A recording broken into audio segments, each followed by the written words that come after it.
Et évoquant à présent les travaux, les échanges proprement dit durant ce sommet avec les monnaies numériques qui occupent de plus en plus de place dans le système financier. Et ces innovations, sachez-le, compliquent en revanche la tâche aux banques commerciales qui doivent désormais disposer de ces produits. Eh bien, l'African Financial Industry Summit y a consacré un panel. Le compte rendu avec Carmen Madji.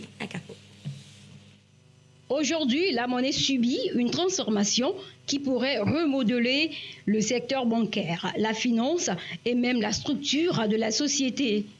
On serait même porté de dire que l'ère de la monnaie physique des espèces touche à sa fin. Même dans les pays à revenus faibles ou intermédiaires, on assiste à l'avènement de la monnaie numérique. Est-ce donc une nouvelle ère pour la finance africaine ? Sur ce panel de l'African Financial Industry Summit, des experts en parlent. Le continent africain est une des régions où l'adoption de la crypto-monnaie est la plus rapide au monde.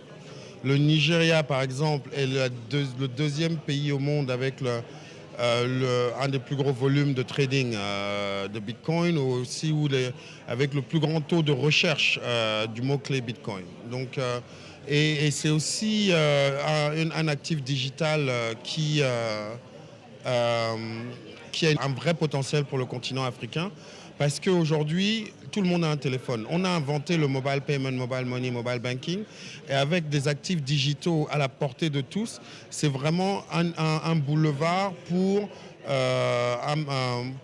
assurer une création de richesses partagées. Un nouveau cycle de concurrence entre les monnaies officielles et les monnaies privées se profile également au niveau national et international. La prolifération des technologies numériques qui sous-tend cette transformation pourrait stimuler des innovations utiles et élargir l'accès aux services financiers de base, selon Sina Lawson, ministre de l'économie numérique et de la transformation digitale. Nous, on pense que c'est une opportunité pour l'Afrique. Lorsque vous voyez le développement, par exemple, du mobile money et d'autres systèmes de paiement, c'est très important, nous semble-t-il, qu'on puisse étudier les opportunités qui pourraient être offertes par l'utilisation de la crypto-monnaie. Par exemple, vous savez, lorsque vous faites des transferts monétaires, vous envoyez de l'argent dans d'autres pays, eh bien, vous devez payer un supplément de l'ordre de 6 ou 8%. Et nous pensons qu'avec les nouvelles monnaie digitale, on va pouvoir permettre le transfert des transferts monétaires, notamment entre différents pays, à des taux d'intérêt beaucoup plus bas en fait. Et donc ça c'est la première opportunité que ça crée. L'autre chose, c'est qu'on se dit que l'utilisation massive des crypto-monnaies va permettre d'améliorer l'inclusion financière des populations. Et ça, c'est aussi un sujet d'actualité sur le continent. Nous, ce qu'on a dit sur le panel, c'était qu'il était important de créer un cadre légal et réglementaire qui soit transparent, qui soit compréhensible par tous et qui puisse donc permettre une adoption beaucoup plus aisée. Les institutions financières traditionnelles, en particulier les banques commerciales, voient leur modèle opérationnel remis en cause.